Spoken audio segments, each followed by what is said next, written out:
What's up, guys? Welcome back to another episode of Married to Reality. It's the Married at First Sight edition.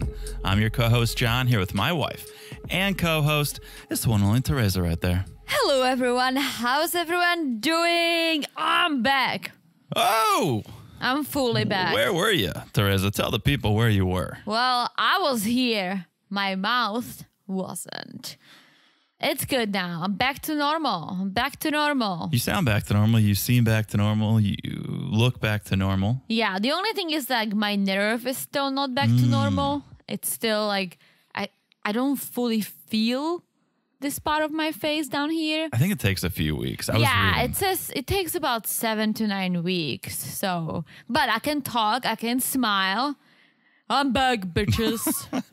I don't think that trip down memory lane hurt us at all. Little peel back of the curtain here for our friends listening at home. It's really the only place they could be listening. I guess you could be listening in your car or at the gym, but At work? it could be at work. We fired up the old Alexa and played a couple hits from '99. You forget how good of a year '99 was. Was it all from 99? It was all from '99. I think. Gravel Pit is from 99. Gravel Could Pit. be. Gravel Pit 99. Simon Says. Farrah Monch 99.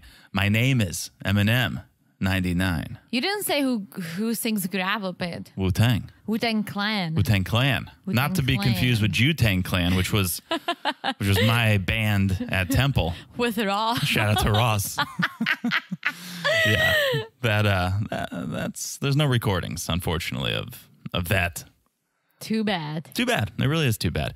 Anyways, Maybe one day you and Ross a little can reunion. reunite. Whoa. All right, we could sell out. It's Ross up in New England. He's in California. Ugh. But you we better- get him to come east, and we'll sell out Temple Beth David, and it'll be the show for the century. Yes, we're not here to talk about music, unfortunately.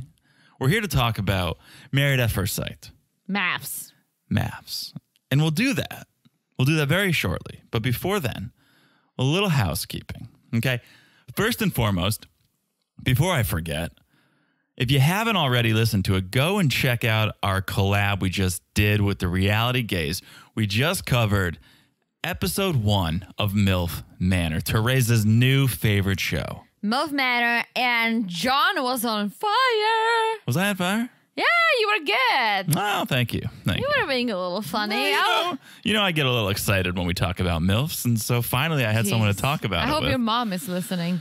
Are you calling my mom a MILF? There's no right way to answer that, so I don't. was just gonna say your mom is a fine woman. My mom definitely on a scale or a spectrum. Don't do that. Well, I was gonna say she's closer to Charlene than Kelly with an E. Because your mom is a mom. My mom is a mom. Classic meaning, mom. When we say that, we don't mean to offend moms. We're actually doing the opposite. Meaning, you don't have fake boobs. You're not trying to bang young boys necessarily. Although Charlene is there for that. But you're mom. You have gum. You have water. You have umbrella. She picks you up from wherever. Gives you a pep talk if you're drunk. Like that's who moms are. That's your classic mom, and that's Charlene. And we talk about all that and more on that collab. Part 1 is over on the Reality Gaze feed. Check them out. You guys, I'm sure you guys have heard of them. I'm sure you guys know them, love them. We sure do. So part 1 over there, part 2 over here. Yes. You can look right below this episode and you'll find MILF Manor. And I don't know. We've had a couple of people ask. I don't know that we will be covering many episodes of that. No, but we may or may not. We'll see. I think we may cover more on the Patreon as a bonus. And that's a good lead into the Patreon, patreon.com/married to reality. We are about to dive into a couple MILFs, a couple MILFs, if I do say so myself. They trend more towards Younger man, literally. April J. They probably trend more towards April J than anyone. A lot of surgery. By their looks. Yep. By their looks, yeah. Talking about Darcy and Stacy. Our favorite twins. Yes, we will be. I can't wait. I manifested this. I think, yes, you're not alone in that manifestation. We'll be covering Darcy and Stacy on the Patreon. On the Cousins Club level, you'll get the audio. On the Family Affair level, you'll get to watch us cover that on video. And then you get a monthly bonus pod. Yes. And it might be another app of MILF Manor because it would go hand in hand with the twin sisters. I think that's the place to do it. All things MILF over there on the Patreon. Married to Reality. Patreon.com/married to reality. Check it out. Join us. It's wild. Also, while you're at it, while you're joining things, following things, make sure you're following us on Instagram at Married to Reality Pod. Share your thoughts. Message us. What do you think about MILF Manor? What do you think about MAFS? What do you think about Darcy and Stacey? Chat it up with us on Instagram at Married to Reality Pod. And let us know if you like it because, as I always say, it's legal. It's legal, bitches. Yes. So Instagram, Patreon. Also, just make sure you're following the podcast right here because, I mean, if you needed any more proof than what? Did they just drop a bonus collab without a heads up? Well, yeah, you got to be following the podcast so that you're the first to get it. We didn't make a big to-do about it because, honestly, we didn't know exactly when it was going to drop. But those following the podcast got it immediately the second it dropped, and they could feast their ears on MILF Manor. Also, it's on Instagram, so just follow us. Follow us everywhere. Teresa, don't talk them out of following the podcast. Oh, no. Follow the podcast. Most importantly, follow the podcast. And here's how easy it is to do. You just look down and smash that follow button. Guys, smash it like it's as hot as Chris's sleeping bathing suit. Not. Did you see that? He slept in a bathing suit. Well, he sure because he was sweating. He was very sweaty. I could see Eris sleeping in a bathing suit. Don't even mention Eris. Okay. You don't want to know why? You don't know why? You're not gonna let me land my joke, Teresa? Oh, land it. I could see Eris sleeping in a bathing suit. Okay. Because he's swimming in pussy. Oh. Yeah, I wonder whose, because he's an asshole. Yeah, he's not the best. And he's not good looking. Like, I don't get how he gets girls. His personality sucks. He's not unattractive. No, he is. I think he's better looking than Chris. No, he's the worst looking. Eris is? Yeah. I'll take Chris over Eris. And that says a lot. Okay. All right. Eris is just, it's also for me again, like, it's the personality too. I can never fully just judge how someone looks if you see them act and talk, right? If I just saw a pic, then I can say. Let's not go too deep in the housekeeping. I know. Okay? I know. Because another perk for our Patreon friends is we cut all of this out. So if you're sick of hearing us say follow the Instagram, join the Patreon, and you won't have to listen to it ever again. Why would you get sick of us? Why? Hawking our different channels to follow? I don't know. But we cut it out on Patreon. Just a little perk, a little bonus. We get right to the good stuff. That's true. Speaking of the good stuff, last but not least, if you could leave us a review, we love it. 5-star reviews get read on the main pod. And all other reviews, well, Teresa and I lay in bed and discuss them. So if you haven't left a review, please do. It means a lot to us. Am I asleep when you discuss the reviews with me in bed? Fortunately, our friends are very kind, and we don't get very many other reviews. Yes, someone just recently gave John some comments, and you made his day. No, that was on Patreon. That was a Patreon message, and thank you. And again, his day. We'll be cutting this out, so that person won't know. We'll send them a specific message. We'll mention it on the Patreon. All right. Well, that is the housekeeping. This house is... Yep, it's straightened up, and we're ready to discuss Married at First Sight, Season 16, Episode 3. If you forgot what city we're in Nashville. Good. Okay. You ready to discuss this A-Hole and Jasmine? A-Hole, Aris. Yes. And Jasmine. Okay. So we pick up where we left off. Falina, his sis, is basically telling him his sis. His cousin. Is it the cousin? Yeah, I think they're kissing cousins because they are from the South, Teresa. Don't give me that look. The kissing cousins are a thing. Wait, pause. Yeah. What are kissing cousins? I think cousins who sleep together? Yeah, I think it's incest is best. Keep it in the family is a saying that's popular around these parts. And look, so what about the kids? Like, how many hands do they have? more than enough. But this ties directly into what we were talking about with Maddie and Poodle, where Maddie was going, is incest illegal? Is it? And it is. I looked it up. I did the research. Of course it is. Of course it's illegal. You should not be banging your family members. You should not be, and I'm not saying that Eris and Felina are. I just wonder, why is Felina so much against Eris trying to settle down? Because she knows that he's an asshole. And I think, okay. I know, but she's making herself look like an asshole at this point. You tried, you said, Eris, are you sure you want to do this? One vagina forever? Are you sure you can handle it? And he said, I got to try. I think I can. And that's where you leave it. You tried your best. You had the conversation. But the minute before he's about to walk down the aisle, you don't need to be like, I'll hold the door, you run. Well, true. But here is my read on Eris. And so far, I've been right. I think he is playing this player. He wants to be portrayed as a player. But now he's a good boy because he got old and he wants to get married and settle down. But he's this like, oh yeah, like sex and this and that's. Like, I don't think so. I don't think he's such a player. He talks like that. Like, oh, I think he is a player. He tries, but who does he play? A guitar? I think it doesn't make any sense. But I think he's probably plucked a couple of G-strings in his time.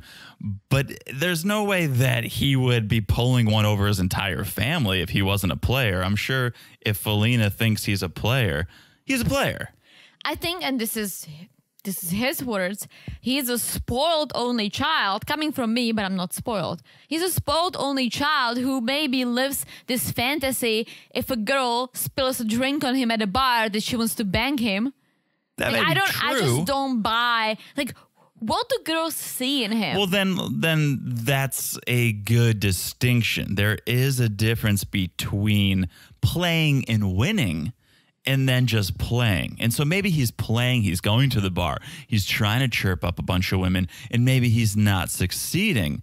But that's not to say he's not trying to play the field. He's not trying to bed every woman he can. I think he is. I think he's trying. He may be failing, but I think Felina and maybe others are going, we see you out there. We see what you're trying to do. You don't seem like you can settle down, so maybe you shouldn't. Yeah, his comments are horrible. Like, how old are you? Are you like 19 and you're about to join a fraternity or what? I'm not going to say I was Team Eris because I never was, but I was giving him the benefit of the doubt, at least, until this episode. One of his comments, and we'll get to it, was just so over the line. Multiple of his, he's just not, he sucks. Let me just put it this way so I don't get too deep into this. He sucks, which is exactly what he wanted Jasmine to do on night one. Oh my gosh. It crossed the line.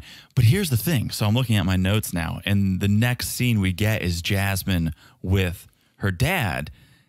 And we learn he's a preacher, right? And he's thinking, oh, this is serious. Divorce is not an option. Right. For the preacher's daughter to be with a man like Eris, this is the opposite of what Father Jasmine is hoping for. I think they both believe in God, which is good. I think that's what they asked for. I think she believes more.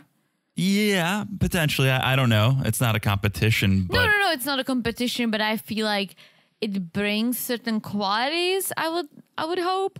I don't think Eris is really... I think he's lacking those qualities that she's looking for. And that's why she's like, oh, I'm religious. I hope my husband is religious too. So he has certain qualities to him, right? Sure. I don't think Eris has those. No, I think, and I'm not a religious person, but I think there's a few different types of religious people. There's religious people who actually follow the word of God. There's people who were raised religious, but kind of just go along with it and abandon the word of God. And then there's people who are struggling and look to God for a path and for a better way forward. And if I had to guess, I would say Eris is B out of ABC. He probably was raised religious and is sort of deviating from that path, but he could be C, which is I know I'm a player and I'm trying to get all these women and I got to straighten my life out, so I'm going to look to God. But I don't think he is. I don't know that he's a man of great morals. I don't think so either. I think this is the one couple that they really messed up, that they messed it up for her, because I think she really wants this. I think that he thinks he wants this. It's like Mitch. Mitch thought he wanted this, and then he got married, and then he's like, I cannot bike and surf whenever I want. But I disagree. Mitch wanted it with the right woman. He was paired with a woman who he was not into. Well, he got into her. Not enough. Not enough. In your mind, when you're going into this experiment, this process, you picture the best case scenario and you go, of course, this is going to be the greatest, because in your mind, you're getting paired with your dream spouse. In reality, most likely not. And so that's when you go, I was ready to give it my all, but then I saw who I had to give my all to, and that's not going to fly. I mean, Aries, who's on the scale of 0 to 10, and 0 is bad, 10 is good, he's like 2. And he's calling Jasmine, who's like very pretty, an 8. Compared to Beyonce. So wild. Compared to Queen Bee, come on. Yeah, Queen Bee on the covers of magazines. Queen Bee hanging out, going to a basketball game, looks nice. She's very pretty. But an 8. Beyonce is a 10. So that's just a solid 8. You're a solid 8, and that's a great score. No, he should have said she's 9.5 because I know, it's that's your wife. his new wife. And she is very pretty. Like the fact that he actually, that's the thing. If someone says, oh, if Beyonce's 10, what's your wife? If you say 10. It has to be lower than Beyonce. Otherwise, I don't believe you. But that's the thing. It should be just slightly lower, so it's still cute. True. He said 8. That means he thought of it. That's a good point, right? That's an honest score. That's not a husband score. That's so bad. Yeah. Let's talk more about it, though, because they get to the altar, and everyone's smiling. Eris is smiling, of course. Jasmine's beautiful. Jasmine has a big smile. Does she? Bigger than I expected. Not a big smile on Father Jasmine. He was not thrilled. He could read Eris immediately. If I could read Eris on the TV, he could read Eris. But Eris starts clapping, which is off-putting. Oh, it's bad. And he couldn't make eye contact with Jasmine, and I think that's probably because he was so into her. I know he said 8 out of Beyonce, but I think the eye contact was awkwardness. Like, she's so beautiful. Where do I look? I'm uncomfortable looking in her eyes. See, here's the thing he did that I found very rude. He said nothing to the dad. He's kind of like, hey. I think he was nervous. And that's where I go. So?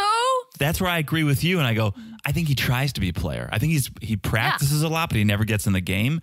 And so he's not smooth. Saying hi, it's nice to meet you. You can say it to literally anyone. I know.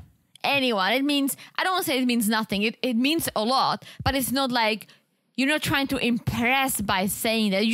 That's just being polite, right? It's table stakes. That's what you say when you meet someone. The fact he doesn't even look, he nods at the dad. I'm like, what the fuck? Like, no. Mm-hmm. No. Mm-hmm. So we get the I do's. Ugh. Eris seemed relieved when Jasmine said I do, which she shouldn't have. Rightfully so. They wrote their vows, as they all do, and Jasmine says, how could I write my vows genuinely when marrying a complete stranger? But I have comfort in God, knowing he found you for me, so I speak to the king I asked God for. And this is where maybe you're putting a little too much faith in God, and I know God's all about faith, but you asked for a king, and so you assume you were given a king. And she says, I promise to be an honest, faithful, loving wife. I promise to commit myself to growing our relationship, praying that one day it will lead to unconditional love. And then Eris, and I wrote this down before we got Gina's friend's toast. And I wrote, Eris just Googled vows or Googled movie quotes. And we get an official movie quote later, but I thought this was the first of the episode, because he's like, love is giving someone the power to destroy you, but trusting they won't. Love is seeing something in someone they don't see in themselves, but I see it in you. It's like, you didn't come up with this. No.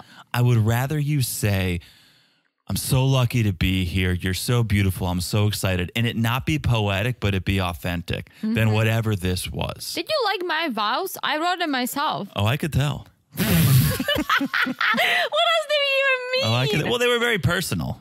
Yeah. They were very personal, and I'll take that any day over the week I didn't even look at other, like, I didn't even search the internet. I truly didn't, because I felt like I would get too influenced. Yeah. Because I felt, compared to you, because you're the American and there were a lot of people at the wedding, so I would feel like, it has to sound better. Yeah. And that's why I didn't even look up. I'm like, I'm just gonna write what I think is right.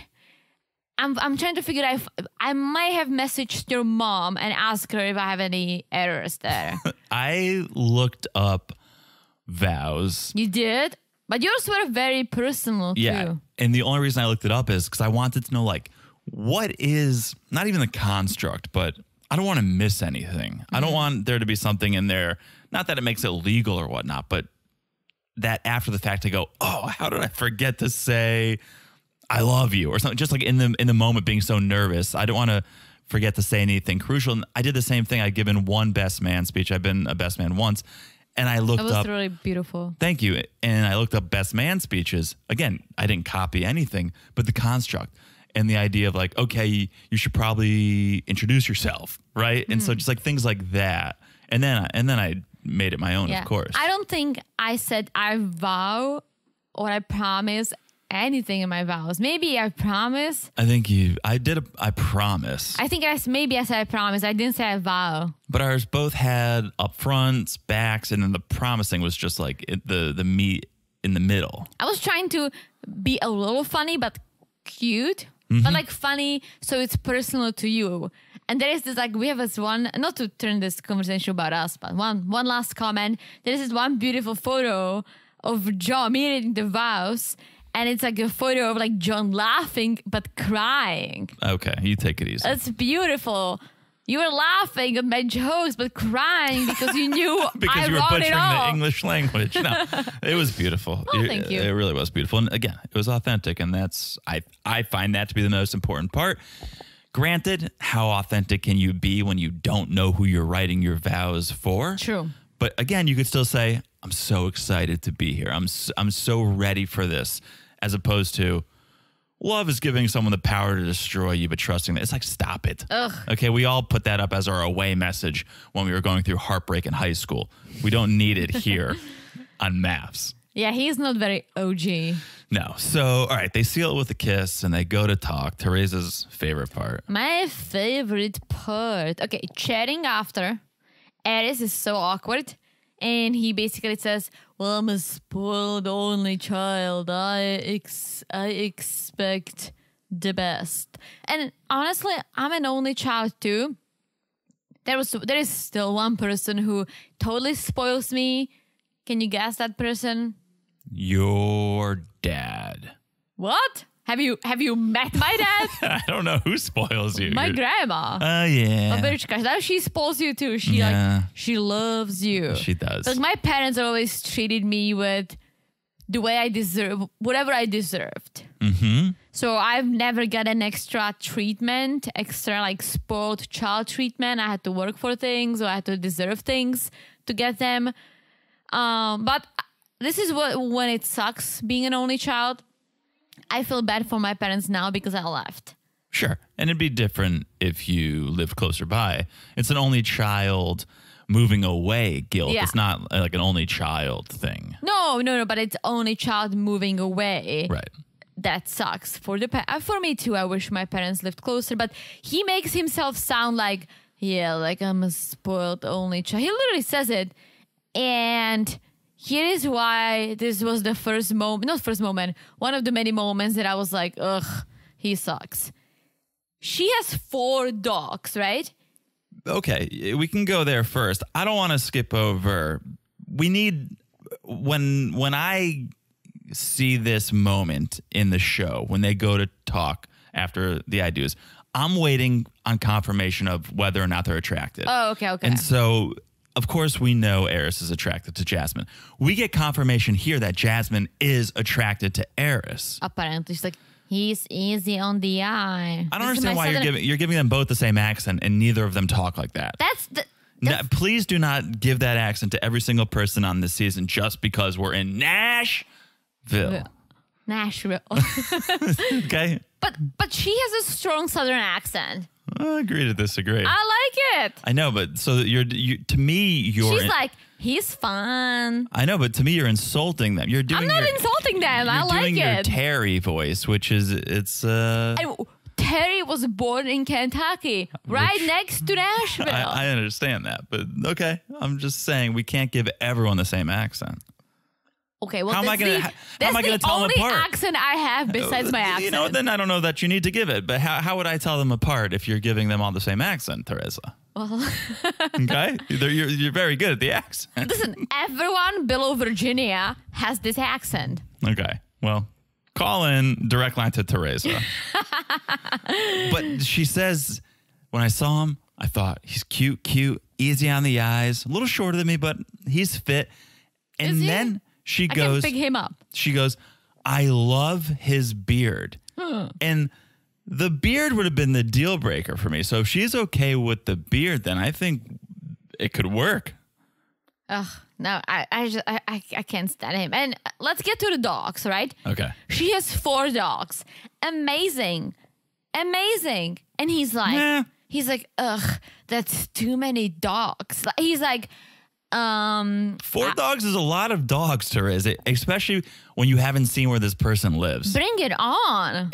What if she said, I live in a studio apartment? With 4 dogs, it's beautiful. It's not beautiful. That's beautiful. It's not beautiful. That is claustrophobic. It's beautiful. I wish we had 4 dogs. but he's like, I don't mind dogs. Who says that?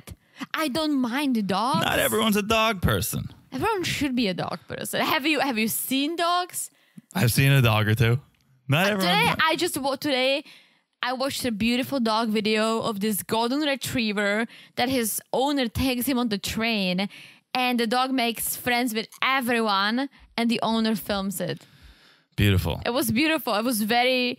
I felt the love. Well, maybe that's why she was paired with Eris then, because she's got Why? experience with dogs. You know what I'm saying? Yeah. He's a dog. He's a little bit of a dog. When she says she has 4 dogs, and we quickly learn later the truth, she says it. She knows she's fibbing a little. She knows she's under exaggerating, because she's like, I have 4 dogs, and then she gives this look. It's like, okay, what's the real number? She has 13 dogs. It's even better. Okay, 9 puppies. That's too many dogs. 9 puppies. I think. Okay, you want to hear what's too many dogs? Again, it depends on your. 102 Dalmatians is too many. It depends on your living situation. Honestly, you think you're an animal lover? 1 dog is too many dogs if you can't appropriately take care of it. I wish we had 13 dogs. If we lived on a farm somewhere, sure, 13 dogs is a great number of dogs. Lucky 13. But if you live in a New York City apartment, 200 square feet, 4 dogs, you're a bad owner then. There's no way that you can give. Well, yeah, but she lives in Nashville. I'm hoping that she has a decent size living space for breeding dogs. But I'm speaking truth here. You think, oh, 4 dogs is beautiful, 13 dogs is beautiful, if there's enough space for them to comfortably live. Imagine they're all best friends. It would be beautiful. I think it Imagine is they hate beautiful. each other. Dogs don't hate each other. All right. We'll see. Dogs are beautiful. We'll see. All right. Can we cut? I think she should just stick with the dogs. Can we cut to the reception? Okay. I know now she's got 14 dogs. You know what I'm saying? All right. They say grace before they eat because they are religious. They share that. Eris should have prayed before they brought the food because he doesn't eat meat, I guess. Was that what it was? I don't know, but no one seems to like the food. At all. Yeah. Among all of the couples, you're saying. It looked good. There was one dish where I was watching and getting very hungry. So I'll eat it. I agree. I eat everything but salmon. I agree. And this is where we do learn about the 13 dogs and Eris saying that should be illegal.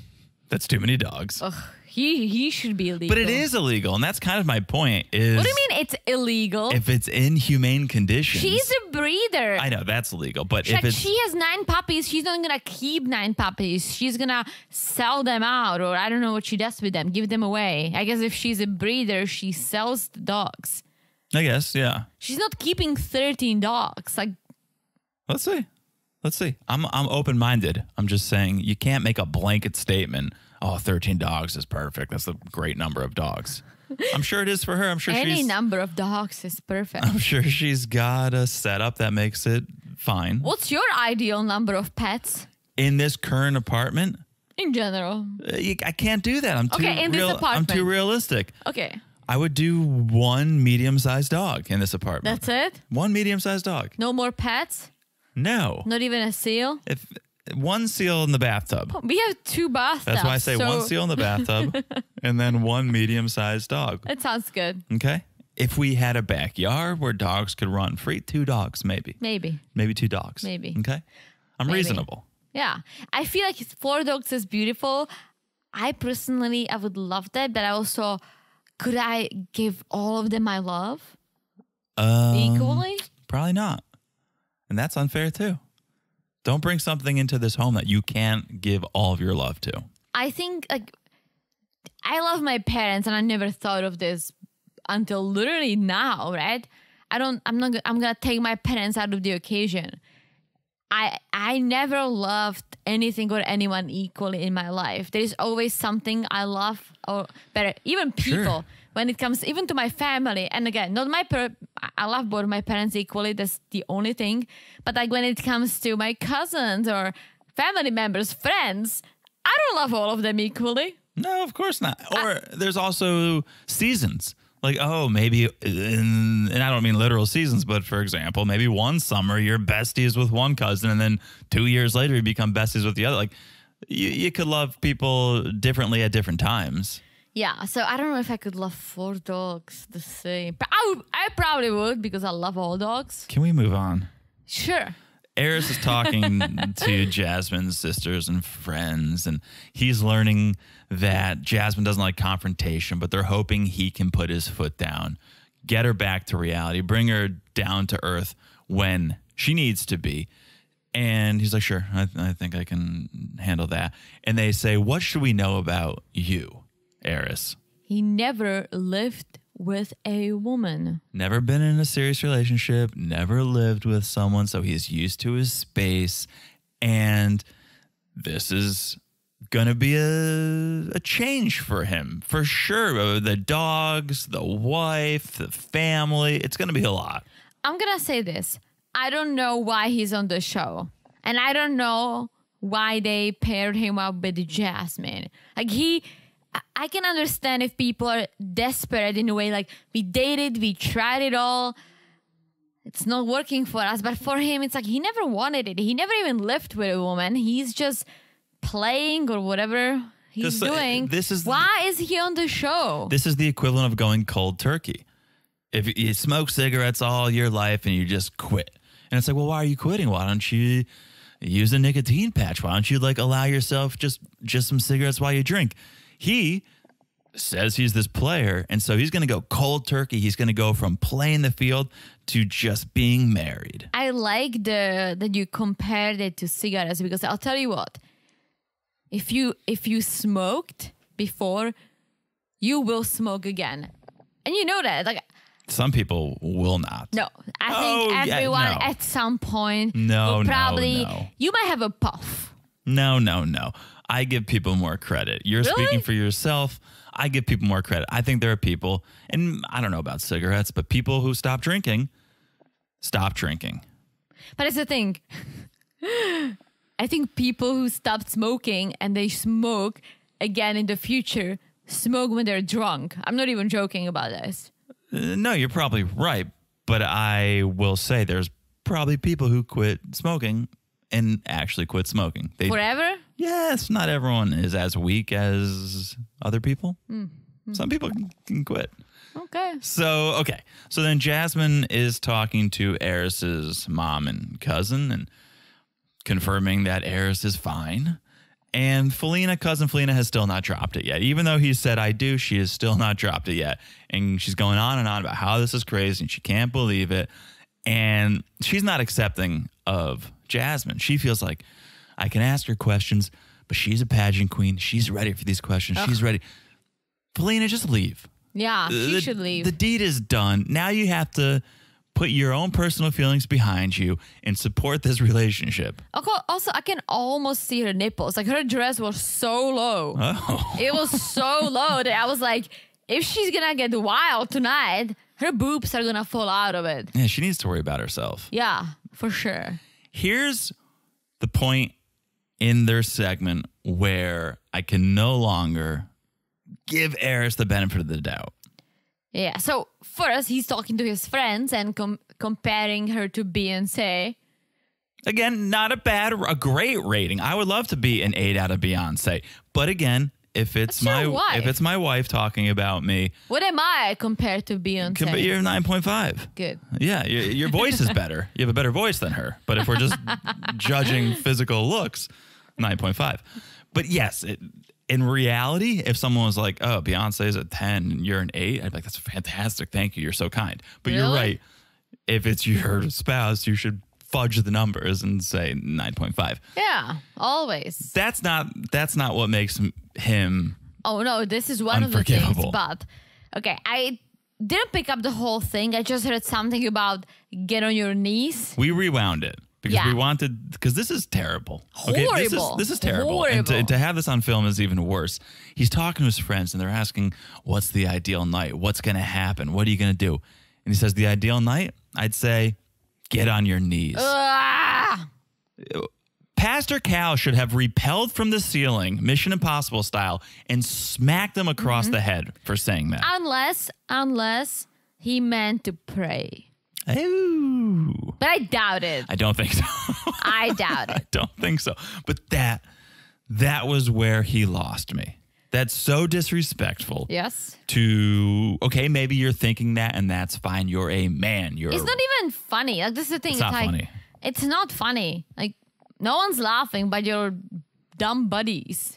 I don't even know if they were laughing. I don't know. It was appalling. And that's where I can no longer say, "Oh, I think, maybe he'll come around." No. Like, you're married. You're a married man now. You shouldn't say things like that. And you remember Chris from Atlanta? We always bring him up. So many At least we queens. laughed at Chris because he was many queens. so extra in all kinds of ways. There's white queens and black queens, queen mattresses, and this is who I get. But you laughed at him. He was an asshole, but at least he was laughable. Harris is just an asshole. Yeah. No, I mean, it's still early. He may be able to redeem himself somehow, we'll but I'm not holding my breath. And then they get their send-off, which is this cool Barbie pink convertible. Yeah, that was cool. I liked it. Yeah, better than just a clap. Better than a clap. He probably has the clap, but either way, solid send-off. Solid send-off. All right. I think this is a good place to take a break. I think we should Alright. collect ourselves after. I hate starting with Eris. We get fired up. I think we should collect ourselves. We'll come back. We'll talk about someone we haven't talked about a lot this season. So we'll dive into Dominique and McKinley when we get back. We'll be back in a second. And we're back. Hello, Jonathan. Get off your knees, Teresa. Well, get off. See, I'm such a gentleman. I'm telling you to get off your knees. All right. You ready to dive into Dominique and McKinley? Yeah, it's wedding day. Yes. Friends and family are in Dominique's hotel room. They're all getting ready. Yes. And mom's hope is that he's not a city boy. He's a country boy who can kill a bug and change a tire. You're a country bumpkin, Dominique. What if he is not? And I don't see her as a country bumpkin. Me neither, but I mean, if they say it, she must be, because besides this, she also hunts and fishes. Yeah, I would say you can use the accent when we're talking like this. But she doesn't go with the accent. I know, but I don't see it. You're right. But she wants to be the country bumpkin. Like, she's owning that persona. I don't see it. But we'll see it, maybe. She is going full Alyssa and rocking the cowboy boots with her wedding dress. Yes, the golden sparkly cowboy boots. Anything to distract from that dress, I say, is a good thing. Here's the thing. She's very pretty. Gorgeous. So I just wish she picked a better dress. That dress did not fit her, I don't think. No, it did not. I don't know that dress could fit anyone. It was just so poofy in all the wrong places. Okay, I hate strapless dresses. Oh. I hate it. I just don't like it. I think strapless is okay if it's a simpler dress. Maybe. Too much lace and whatnot and padding for it to be strapless. And yes, there was too much lace. And then there was a lot going on. She had a sparkly necklace, sparkly earrings, sparkly things in her head. Like there was just a lot. Yeah. So yeah, they're there. They're getting ready, saying, "This is what I want." But if nothing else, I just hope he's adaptable. Yes, and I think McKinley looks like an adaptable person. I think he can adapt. So speaking of, he's popping champagne. I'm glad I didn't wish for a guy who can kill a bug, because what would I do with you? Guys, I'm not exaggerating what I'm about to say. When there is a bug in the apartment, John leaves. That's not true. Teresa, that's not true. Okay. Now. That one time in New York, I did not leave. You left. There was a time that you left. There was also a time that you were texting me, "Hey, when are you gonna be?" This is the time I did not leave. When are you gonna be home? I'm like, I'm coming soon. I'm getting on the subway. I'm like, why? He's like, oh, just come home. I came home. He's standing on the couch, holding a big book. I'm like, what are you doing? And he said he saw a cockroach who flew from one side of the room to the other, and then climbed under the couch. So John's standing on the couch with a book. I was in a defensive position. I was ready to react. And yeah, flying cockroaches. Forget how big your apartment is. Only in New York. And ours was not big. There's no room for flying cockroaches. Maybe a dog, but zero flying cockroaches. I'm not a bug guy, and I blame my parents for that. I'm not a bug guy. What are you talking about? I hate bugs. I hate bugs, but someone has to do the job. Someone's got to do it. And thankfully all you do is you spray for the bugs. And we need to. I set a reminder, and we need to. There's a beautiful spray. I think it's a Raid spray, not a sponsor, but I'll sponsor it all day. It's like a roach spray. And you just spray it around the floor every month or two, and it keeps the bugs away. Let's just not that we don't have bugs. We just do the prevention. Yeah. But it's when you spray, you always have one dead cockroach. I know. I think it attracts them. There is always one dead one. I think spray. I think they're there. I think they're out of sight, but the spray. They crawl Let's out. not talk about it, because I can. This is like a new apartment complex, so I'm hoping still that it's holding all the animals outside. Yes. Okay. So Dom popping the McKinley popping the champagne with his groomsman and his groomswoman, and he says he's nervous because he was vague when it came to the description. He said, "I'm a boob guy, but it doesn't matter. All boobs are good." I kept it vague, which here's what I'll say. Worked out in his favor. Yeah. And maybe Dominique's not everyone's cup of tea. I think she is a beautiful woman. I think it worked out. A lot of the times I feel like the experts try to teach you a lesson and are like, well, I'm into athletic blondes. And they're like, well, we're going to give you a curvy redhead. True. So McKinley kept it generic, and I think it paid off. Yeah, and I think Dominic also wasn't very specific, because like later on she says, I didn't specify what the race I like or anything like that. So I think they both were kind of like, we just want someone who can be there for us. I think the only red flag for McKinley is her age. Yeah. It would be a red flag for me, because you think back, when I was 25, I was on Tinder. Well, I met you. I met you when I was 25. But what I'm saying is, like, you want to date, you want to have fun. Like, I didn't want to get married at 25. Oh, hell no. No, I think maybe she could have gotten out of her system earlier. But and as she says, she's an old soul. So not everyone just wants to play the field. I didn't want to play the field, but I was like, well, when I turned 25, that was the time that I was like, well, it would be nice to meet someone. Like, that was the moment of my life when I'm like, I'm getting older and I'm a little lonely. I would like to meet someone, right? But it wasn't like, shit, I want to settle down and marry someone like right now. And I was like, I need somebody to kill these damn bugs. All right, it's go time. So mother Linda is with McKinley. She's not thrilled about this. She will say it multiple times this episode, a mother wants a traditional courtship. You want a traditional courtship when you're a mom, and that's what I wanted. But here we go. Now, who knows? I'm going to have a diva daughter-in-law. I might get a bitchy DIL. I might get a bitchy daughter-in-law, but it's out of our hands now. What are we going to do? Okay, take it easy, Linda. Take it easy, Linda. You're going to be fine. Yes. So he walks down the aisle to the altar. Yes. And you know how always like you see the families and you can tell that her family is probably biracial because there is a lot of like biracial guests. It's a diverse very side diverse. of the room. And I love it because usually you don't see that. Like most maths couples are paired up based on their race. Here's what I'll say about maths, though. And we were talking about it. I think we were talking about it off mic with Maddie and Poodle. Married at First Sight is one of the most diverse shows, which is great.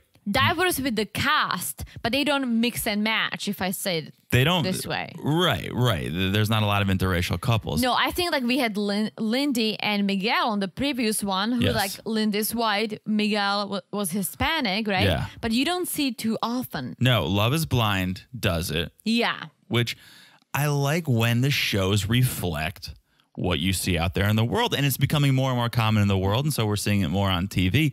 We haven't seen a gay couple on MAFS, which has to be right around the corner, right? It should be. There's no reason you couldn't have one gay couple mixed amongst the heterosexual I was couples. just going to say, we also see diversity on 90 Day. Yeah, but that's the name of the game. What do you mean? At least internationally.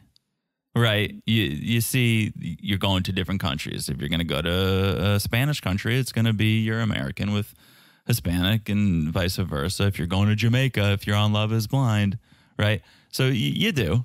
But I think it's a little more expected. If you're on Love in Paradise, you're getting very confused. I'm so bad at it. Well, that's behind us now.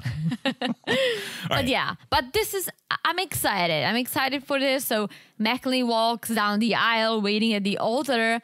And then we have Dominique walks down the aisle with her mom. She was so cool. And she said, I'm so cool. I'm so calm, not nervous. Until the last moment. Then she kind of broke down. And I think reality hit her. Yeah. And she started to get a little anxious and cry. A little bit, but later on she says, I always smile. And it's so true. She always smiles. Yeah. Yeah. She got down to the altar. They were both smiling. They had a little nervous banter, which I appreciated. I think you could see, okay, they're both happy to see each other. Yeah. And I can see them together. Totally. Yeah. Totally.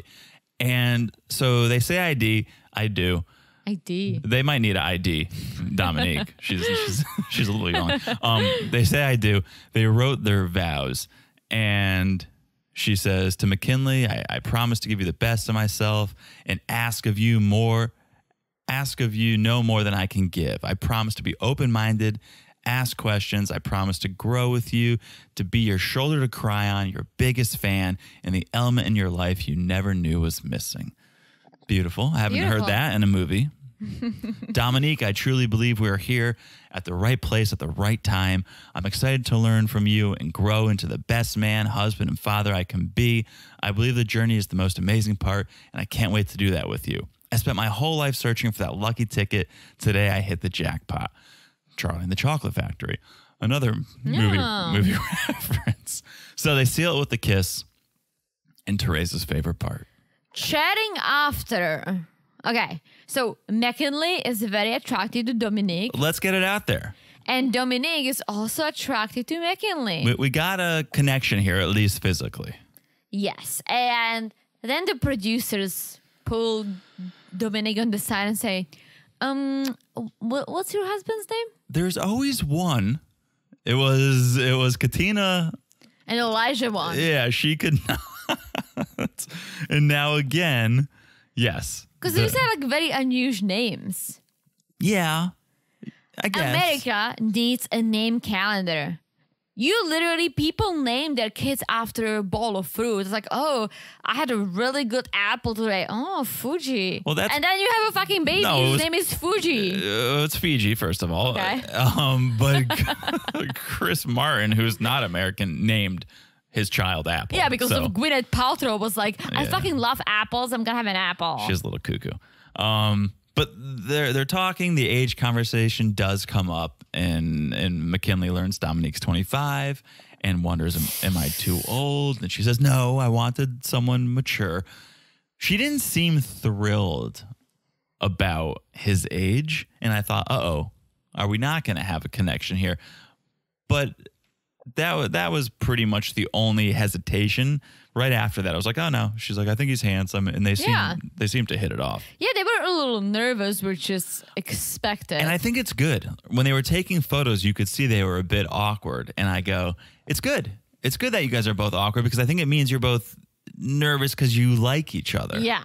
So I always, every single time we have a couple on maps who's so into each other right away, just keep making out, right? They never make it. No, because then that's lust. And that's not love. Or it's alcohol. It's not love. This was like, playful, cute, nervous. Yeah. Maybe we have a little crush on each other right off the bat. It was good. No, that was good. So they're taking the photos. It's very cute. He's trying to do the dip. Mm-hmm. When I dip, you dip, we dip. He dipped her. I don't think you dipped me. I don't think we did the dip. Well, we might have tried the dip. Maybe. We did the pickup. Oh, we did the piggyback ride. No, but I did pick I you wish up. we did. We should have done the piggyback ride. We should have. It would be beautiful. And then we have the chat. So like Dominique is chatting with his mom and sister, and she opens up about how she didn't specify the race. Oh yeah, well, mom. But she hopes to be all she wants is to be accepted for who she is, no matter what, which is beautiful. And Linda keeps going on about, well, as a mother, you expect to have a traditional courtship. a couple of years, then you get married. Get over this, Linda. Traditional courtship. Yes, or in a couple of years, you get cheated on, in McKinley's case, and find out that your girlfriend's engaged to another guy. So sometimes, Linda, that doesn't always work out. Well, luckily, sister, I didn't get the name, but his sister was a big supporter of this process. So she's very happy. She's there for it. And it's beautiful. And McKinley is basically having a very similar conversation with Dominique's mom and aunt, because mom is also worried about her being biracial and if his family is accepting. Yeah, and I'm happy. I'm not happy that it had to be addressed, but I'm happy that it was addressed. Like, hopefully in however many years, this won't need to be a conversation. I was just going to say, it shouldn't have to be addressed. It shouldn't have to be addressed, but I'm glad that they felt comfortable enough to address it. Because, Dominique's mom, Toya, is like, is it going to be an issue that Dominique's biracial because we're black? And she just comes out and says it. And Mac's like, no, not at all. And I don't know if it will or it won't be. Mac's saying it's not going to be. And then to the camera, Toya's like, Jeffrey Dahmer was nice. Every mass murderer was nice. I think she watches Dateline. Well, Toya's not wrong. I mean, they were all white, too. So Toya's not wrong to be a little suspicious of the pretty white boy. Well, I would hope that they do decent background checks. Yeah, you're not a serial killer until you're a serial killer. True. Okay. Well, there, as far as we know, there's never been a Maps Dateline crossover. So we can hope. Let's hope. You better believe we'll cover that. Okay, that's McKinley and Dominique. Yes, I hope they make it. I was just gonna add, their send off was a balloon guitar send off. Yeah, that looked like my bar mitzvah. I didn't take Right? I was like, how is it because she's so young? So you're like, let's just give them like some inflatables. Yeah. But balloon guitars. Yeah. So, all right. Next, Nicole and Chris. And this is what I learned from you guys on Instagram. Everyone is rooting for them. Most of you guys think that they're the best match and the only match who deserves to make it. And it's like, here's the thing. I said they're not gonna make it because I think Nicole might be a little bit too much for him, but I can see them making it. I stick with my initial feeling. We're 3 episodes in. I'm still sticking with my initial feeling, which is Chris probably not in love with her, but is tired of being alone and feels like, well, I can't get anyone else. So he will settle for her. But I don't think it's a love connection or will be a love connection. I don't think it's a perfect match. I think she's too much for him. I think this is oil and water, but I could be wrong. I don't think he's gonna settle for her. Like she's not.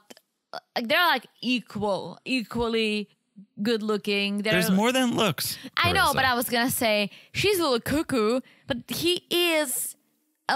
She says it later on that everything's good, but this might be an issue. He's too nice, and I feel like I might not satisfy him with me being nice because it's just not me being nice all the time. I don't think they're that compatible. I mean, let's watch them take photos. You can see Nicole is living her fantasy. This is a fairy tale fantasy for her. I'm getting married. We're taking photos. Chris is as stiff as a board. She's using him like a prop in these photos. Well, like he's awkward. He's so socially awkward. I know. He needs a drink for sure to loosen up a little bit. But he's a prop in these photos. This is my husband. It could have been any of a million men. This is who they gave me, so this is who I'll pose with. Here's the thing. He needed someone bolder than him. He needed someone who's going to take the lead because he wouldn't. That's fine, but he needs someone he's into to take the lead. I think he's into her. Maybe. I think he's very nice, and so he's going with the flow. Yeah, well, I think that we keep saying I think both of them went into this process with a very open mind, saying, "I just want someone that I can be with forever. I don't care what they look like. I don't care about their background. I just want to connect with someone forever." I think you're half right. I think the first half. I think Nicole went in saying, I just want someone who can stand me. Period. I just want someone. Period. They sit down to eat. Nicole's rambling, of course. When is she not rambling? She's going on about the number 25. And we learn that they got married on Monday the 25th.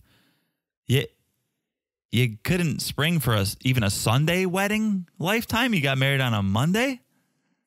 The hotels are empty, I guess. Do you think maybe some got lucky, got a Saturday, some got a Sunday, some got a... Like maybe they couldn't... I'm sure they didn't all get married at the same time because you're going to pay for all those film crews. I'm sure maybe like 2 weddings at a time. Well, here's the thought.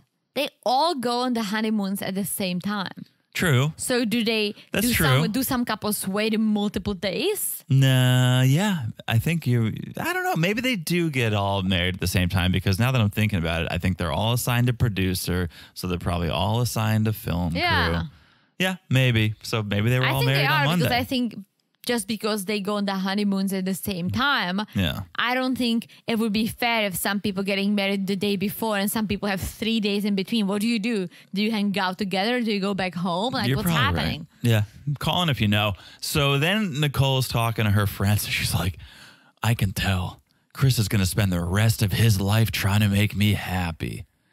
Maybe, or he's just the type of person who spends his life trying to make others happy, any other person happy. I don't know if it's like, well, you're my wife, I'm going to try to make you happy. I think he's just maybe a people pleaser. I think he is a people pleaser, but if he says one more time that, what does he say? Good guys come nice last? Guys finish last.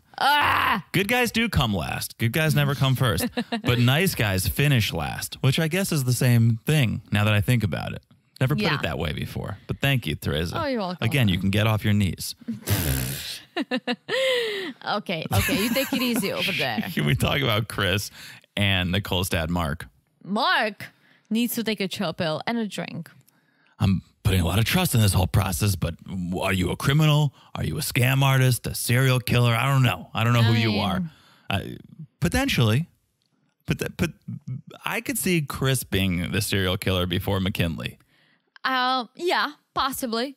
But he just wants to make sure his crazy daughter gets someone who can stand her. Oh, Mark's like, right now it's fun. She's got a dress. She's got some rings, but she's also got dogs.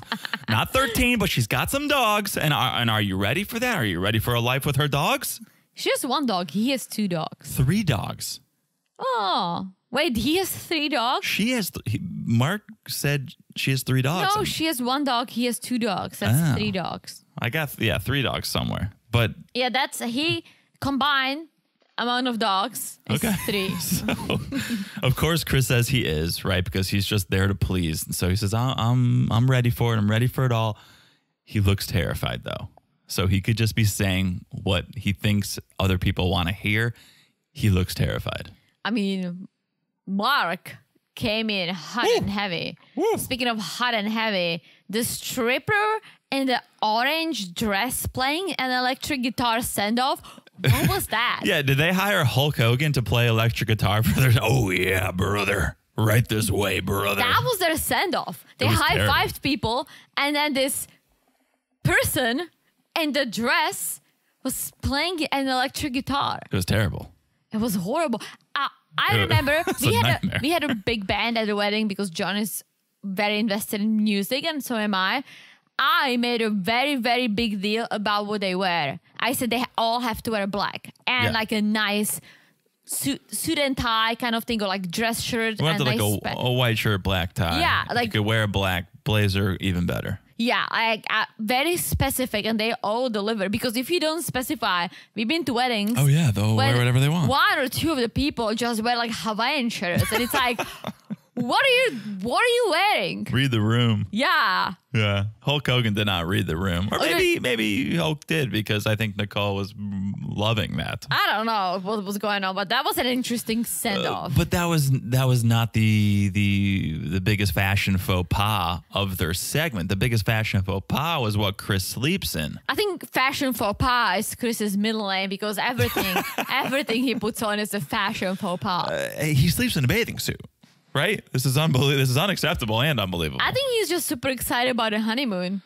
Oh, you're saying, dressed for a tropical island. It's the same thing when you see people in January at the New York City airport wearing flip-flops. Like they're going to Florida, and they're just so excited they can't wait. I thought you meant excited so much so that he might have a wet dream, a nocturnal emission, and so he's wearing a bathing suit. I didn't go that far. Just in case. But sure. Yeah. So that's Chris and Nicole, and it gets a little hot and heavy when they have a cuddle sesh, but they say they want to wait with banging. They had a high school makeout sesh is what they had. Which is fine. Get to know each other. Go nuts, kids. I think it's important, and one of my friends, you know her name is Misha. She used to live with me. She was my roomie. Okay. She once told me, and she actually asked me when you and I started dating, if you smell good. I'm like, yeah, like he smells great. He's like, no, I don't mean like his perfume. Like when you like hug and everything. My pheromones. Yeah. Too, so, yeah. And I'm like, yeah, it feels great. Like I never thought of that until she mentioned it. Oh. Never. Oh. And it's probably true. Like it's very true. And I think that cuddle sesh, if you just like don't smell good to each other. And again, I don't mean the perfume or whatever. It's not going to work if you just don't have this. The pheromones are important. Yeah. And I was thinking a lot about this. I didn't bring it up, but MILF Manor for the challenge where the MILFs are blindfolded and they have to find out or figure out which one is their son. I think the pheromones play a large part. Like you can smell your son, you can smell your family. Maybe. I think that's maybe how you do it. Maybe. I mean, I can smell you. I can smell you too. I can smell your butt. You smell terrible. Let's talk about Gina and Clint. We're at the reception. They're trying to guess the honeymoon. They both guessed the Bahamas. But is that gonna be the honeymoon? That's just what they think. They just think. I don't know where it's gonna be. And Clint is like, I can't wait to sail. Can't wait to sail. Of course. Classic Clint. They're having a good time. They're kissing. They're laughing. But the good times come to an end when Gina starts talking business. Classic. What do you call it? Classic edit. It's the ramble edit. When anyone starts rambling, you get this edit where it just becomes this montage, this cut of talking and oh, look, a rabbit. Well, she's rambling about work, and you know, she's successful. She's been building her business. And Clint is like, well, I'm glad she's successful, but enough with the work talk. He says this to the cameras. And then we cut back to Gina. Gina was like, well, I have to tell you something. I'm a workaholic. And she just keeps going. It's tough because I would imagine hairdressing. I think that's hairstyling, hairdressing.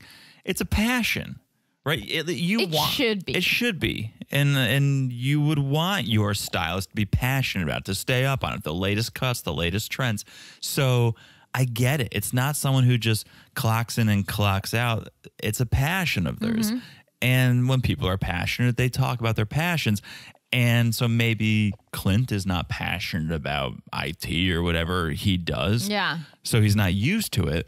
But we love talking about our jobs. We love talking about the industry. So to me, I don't know that would be a turnoff, but I guess it's time and a place, and maybe this is not the time or the place. Yeah, well, we heard from one of our friends, and I'm not going to mention her name for a reason we discussed, but she said to us that Oh, yeah. Clint makes good money. I'm So- not going to even say how she knows it. Well, I wanted to say how. Oh, Can we not? Let's dance around. okay. He worked as a salesman Yes. at a Like I don't wanna- executive salesman. yeah, more or less not of go- as like a software. Yeah, company, and we he could said say. that too. He works for a technology company, which is Yeah. true, as an executive Makes six salesman. figures. 6 figures, and he's high up there with his salary. Yes. So that I'm glad our friend, you know who you are, Yes, thank you. send us this tea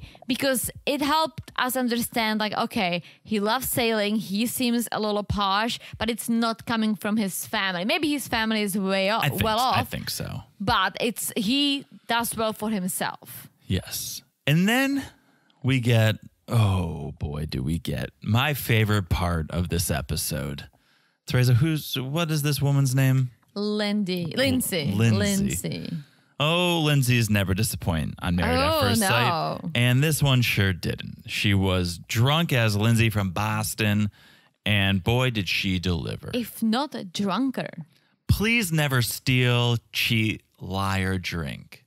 But if you must steal each other's hearts. If you must cheat death. If you must lie in each other's arms.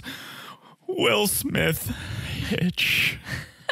It is from Hitch, right? It's absolutely from Hitch. And I don't know why we're quoting this movie again. Write something from the heart. But if you must steal a quote from a shitty movie. It is a shitty movie. I don't even think I've finished it. I've watched half. I don't believe. even remember what it's about, but yeah. Yeah.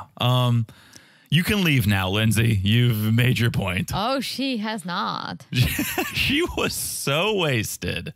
She was being held up during the cake cutting ceremony. She was so drunk. She was like fainting from the cake cutting. I just think she was passing out. I think she was slipping into unconsciousness. She was She's like, so I just drunk. have to make it through my toast and then we can party. I've never been drunk at a wedding. I always keep it very, very soberish. Like I do drink, Yeah. but I don't get drunk. Like I drink enough to enjoy it, but I've never been drunk. Okay, take it back. I was drunk at our wedding. But we weren't really. No, but not like badly drunk, but like I was enjoying myself. But I think other people's weddings, like you don't want to be that drunk guest that No. everyone's gonna be talking about that they ruined things. No, the wedding where I was the best man and I had to give the toast, I was trying to keep it cool because I was like, I have to give a toast, stay sober. You chucked my drink. I was like, what are you doing? And then 10 minutes as the maid of honor was doing her toast, I was like, oh, give me a drink. And I was like, give he me chugged tequila. my tequila give me- drink. I'm yeah. like, and then he chugged his own. I'm like, oh, this is gonna be wild. But it didn't hit until after my toast. I think it was fine. I could have been a little looser actually during the toast probably. But well, your toast wasn't the wildest thing. That was the wedding with all the naked people in the background. You're right. It was in Boston, and across the street was a hotel. Was it a hotel or an apartment I think complex? it was a hotel. Guys, I've never seen so many naked butts. So much. We saw sex. We saw Naked people getting out of the shower. For So some ma- reason, I don't know if the hotel, if the glass seemed tinted, and so they thought people couldn't see. Yeah, but there was like those hotels or apartment complexes in the city that the whole thing is a glass. There are no walls. Yeah. And everyone was like dying laughing. And it was so distracting because the bride and the groom were taking their first dance. And we were like dying laughing because there were like 5 naked people, Yeah. right? It was just like And them. 3rd floor, 7th floor, got 8th floor, next room. It was All the butts. Out of All the control. butts. Because it was like the time that you're getting ready for bed or you just get home, you want to shower. Everyone was showering or banging out of control.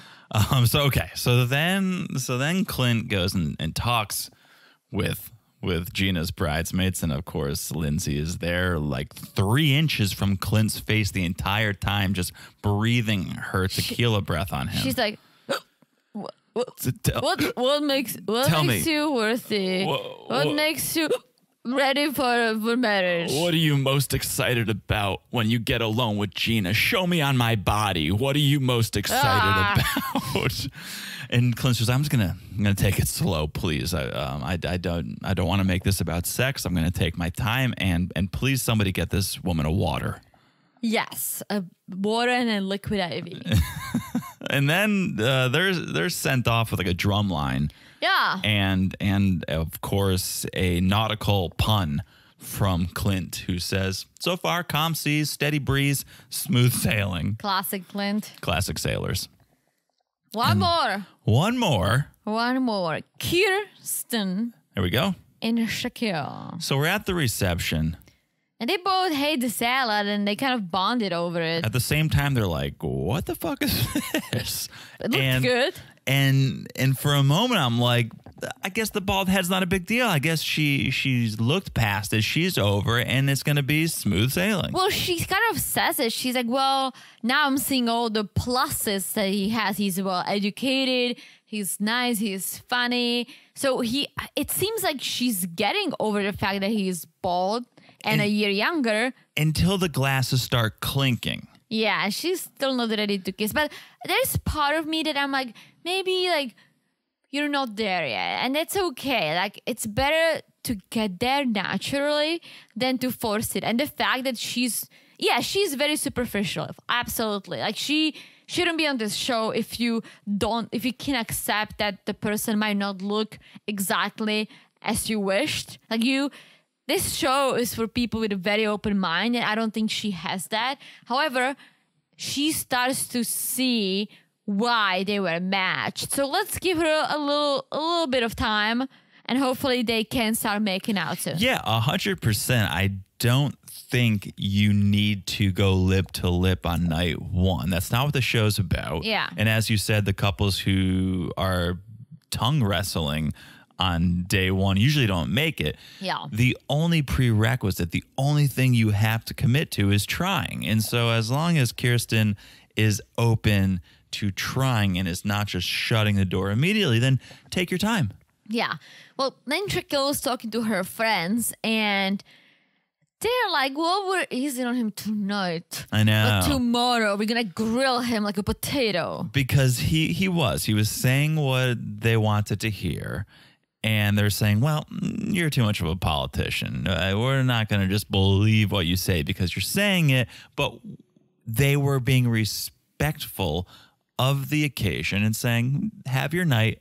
Tomorrow we'll dig in. Also, like, everyone can make shit up. I guess, like, some people are more open than others. Some people think twice, right? But let's say if he's very smart. So if he is a smooth talker, he's going to be a smooth talker tomorrow. Let's see how he acts. But also, if the friends aren't as religious, then I could see his approach being a little off-putting, because his whole thing was when they asked, well, why did you sign up for this? Why are you here? He's like, well, I'm a God-fearing man, and I prayed a lot, and I asked for God to send me signs that this was for me. And I can only imagine, as someone who's not super Yeah. religious, that if that's what was coming at me, I'd be like, I don't know. Now, if you are a God-fearing person, this is exactly what you want to hear. True. So I don't know where the friends lie on that spectrum, but I was just happy to hear like, all right, you said what you needed to say, and we'll dig in more at a later date. Yeah, here's when he Oh, boy. he got a little cringy. When he got on his knees, He did, and he took that little thingy. What do you call it? he went bobbing for garter belts. He did, and okay, that's one thing they all do it. Okay, but then he gives it to his mentees who put it on their head. Get out of here! It went a little But too this far. is not even the cringiest thing. It went a little too far. Him stripping without taking the clothes off. What are you doing, Shakir? Just focus on your doctorate degree. Like, come on. Yeah, that's where he lost me a little bit too. He wasn't reading the room. He wasn't reading his wife, but he was having fun. Yeah, and that's good. Well, speaking of reading, his friends are reading. And they're reading that he may or may not, probably may, be in the friend zone. Yeah. And how are you going to get out of it? Yeah, he's talking to his friends, and again, at first they were like, we respected that she didn't kiss you, right? She's got boundaries and she's going to stick to them, and we respect that. But they go, you can't be stuck in the friend zone. She's not looking for a friend. She's here for a husband. And you got to be that husband. And I said it with you, Teresa, the first date. It was a Tinder date, of course, but Classic. it was a respectable date. You had 2 beers and you said, I have to leave. Yeah. So I read the room. I said, okay, she's staying in control. She doesn't want to get wild It tonight. was also a Thursday. I had a lot of work. It was also a Thursday and she had a lot of work. And so I walked you to the corner? the corner, and I think we hugged, Yeah. and I paid for the beers. And so you said, next time, It's on me. my treat. And so you gave me enough to know, all right, she's into it. Now, I didn't kiss you then because, No. again, I was reading the room and going, maybe she's just trying to be nice. She did leave after 2 beers, so maybe she's not that into me. But I said, if we have a second date, well, of course she's into me. She's not going to waste her time. She's a pretty girl. She's got options. If she comes out on a second date, she's into it.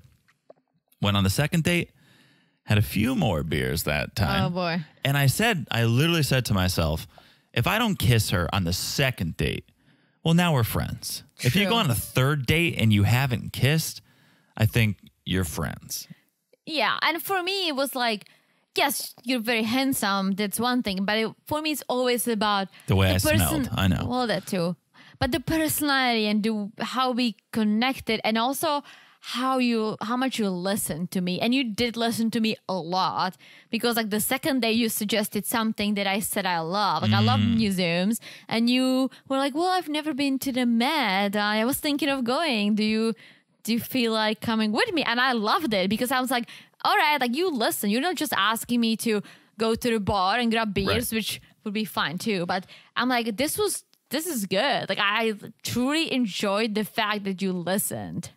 Yeah, no, of course, and we did, and then we went to the bar after the We did. That was museum, and yes, and I made sure not to get stuck in the friend zone, which I think is good advice here. Which again, don't cross boundaries, read the room, but you do have to progress the relationship. Yeah. You have to. I'm sorry, you have to. And I know we don't want to get anyone canceled. We don't want to cross any lines. Consent is absolutely a thing, but as Kirsten said in the bathroom when she's talking to her bridesmaids, there was 2 things. There was 2 reasons I gave him the cheek. 1, the bald head, but I can look past that. 2, he didn't ask. So, Shaq, you can at least ask now for a kiss. Yeah. Right? You can get the consent. Ask for the kiss. Show that you want the kiss. Friends don't kiss, but you can say, is it okay if I kiss you now? And then get the kiss and get out of the friend zone, be in the husband zone, because you're on married at first sight, not friends at first sight. True. Nice. Well said. Thank you. And that's it. They also had a drumline send off, Yeah, I liked it. and the previews look wild. Yeah, and I've got my answers answered. I was talking about, I think it was last time I said, on the initial previews from last year when we didn't know the couples, we didn't know anything besides it's Nashville, right? Last episode or last? I talked about this in the last episode, but I'm saying like a month or two ago was when they were releasing those previews just to teasers, right? On the next there was this season. moment when a long-haired white woman said, I'm done with this, and like stormed off. And we were like, Angela on NAFs? And I was like, oh my gosh. And when we started watching, I was like, it must be Nicole. It must be Nicole. Mm-hmm. She's nuts. It must be Nicole. Well, now we see that it was Gina. Yes. It was Gina. That was the exact snippet that we all saw last year. And it was Gina. I don't think she's fully done with him, but we'll see. Let's see. Yeah, the previews look spicy. Ooh. And I'm into it. I'm into season 16, Married at First Sight, Nashville. Bring it on, because up until this point, it's kind of like, man, like we're learning there is no drama. We expected some drama. There's no drama. There's no drama. No one is appalled by the other person, which is usually, that's when it gets exciting. When you're like, oh man. Mitch or Ash, no. Chris and Alyssa. Yeah. Or like Wild Lindsay. Lindsay. Like, yeah, there is no one like that. So. Yet. So let's, fingers crossed, because we love love.